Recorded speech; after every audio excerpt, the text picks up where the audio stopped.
Okay, I can't take it anymore. I just can't take it anymore. I'm giving in, and I'm doing a puzzle that's black to play and win. Actually, this puzzle was really white to play and win, but I took the time to flip it around because of all those comments that I've been getting about why is it always white to play and win on a chess vibes puzzle? Well, that's because that's just the standard. Like if you just look at a puzzle, like any composed puzzle, 99% of the time it's white to play and win. That's just kind of what they did. I don't know if it's because white plays first in chess or something, but it's nice actually to have that standard because if you just look at a random position and you know it's a composed puzzle, you'd be like, oh, it's white to play and win or draw or whatever. So anyway, that's why. But I figured, you know what?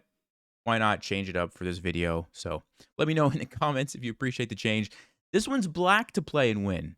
And despite the fact that white has all of these pieces, and by the way, white's pawns are going this way, so that's kind of a change. I've flipped the board around here, okay? So just remember that. Black's pawns are going forward now. White's pawns are going this way, okay? Before I say anything else, black to play and win, what should you do and how do you do it? All right, well, if you had a chance to look at that, despite the fact that white has so many pieces, they're really not in a good position because the rook can't move, the knight can't move because of the pawns, the bishop can't move, pawns can't move, and so there's really not much happening here for white. On top of that, the king is kind of stuck, and so you can sort of see where this puzzle is going with the knight coming in. It really is a question of which way do you jump in with the knight. And while they both lead to checkmate, knight to d3 check is the correct solution and is the faster way to do it. Okay, so knight comes in with check. The king has to move up. Black to play and win. What's the move now? You had a chance to look at that. King to e2 is the move. You're basically putting white into Zugzwang where they have to make a move that they don't want to make. So if you look carefully, none of the pawns can move. The rook cannot move. The knight cannot move. The king actually can't move anymore because you can't go here because of the pawn. You can't go here. You can't go back here because of the king. And you can't go here because of the knight. So what's the only move for white? Bishop to c1. And again, black to play and win.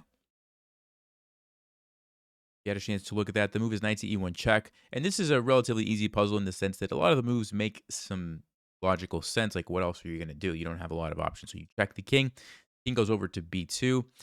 Black to play and win.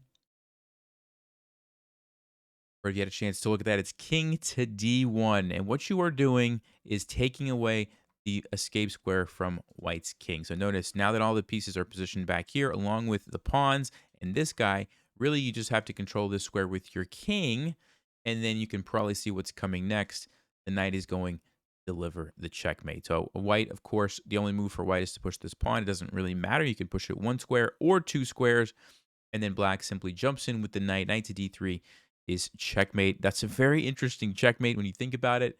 All these pieces, and yet it's sort of like a smaller checkmate in a sense. So hopefully you enjoyed that one. Short little puzzle there, not too difficult, but I really did like this checkmate, and I wanted to share it with you guys. As a reminder, Black Friday sale is happening right now on my courses, 50% off. Just use the code SAVE50, and I'll see you guys next time. Thanks for watching. Stay sharp, play smart, and take care.